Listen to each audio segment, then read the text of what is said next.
Күйеу баладан бата неге сұрамайды? Бата кез келген адамнан сұрала бермейтінін, оның да өз жөн жоралғысы бар екенін естен шығармауымыз керек. Мысалы, қазақ күйеу баласынан тіпті үй иесінен жасы үлкен жездесі болса да, сол үйге күйеу болғаны себепті одан бата сұрамаған.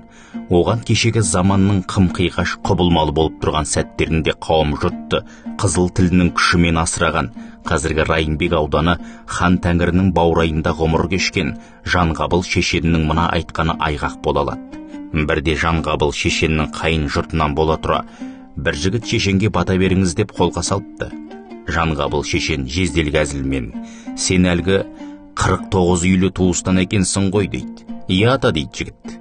Онда мынаны айтшы, сенің аулыңда 10 оңбаған, 9 тоймаған, 8 сергелдең, 7 жетесіз, 6 алаңғасар, 5 берекесіз, 4 төбел таз, 3 үсіп өлген, 2 елірме және жөні түзу біреу бар деп естіпем.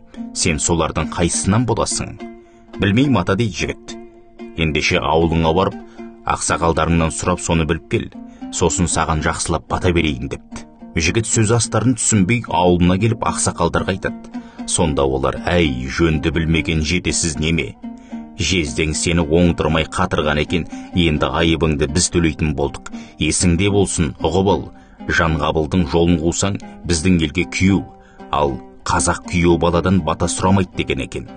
Қыз қартайса құдағи, күйеу қартайса құда деп мерейін көтергенімізбен межеден өтпей мыңдаған жылдар бойы сақталып келе жатқан салтымыздағы жоралғыларды жонып түзеп жаңқаламағанымыз дұрыс.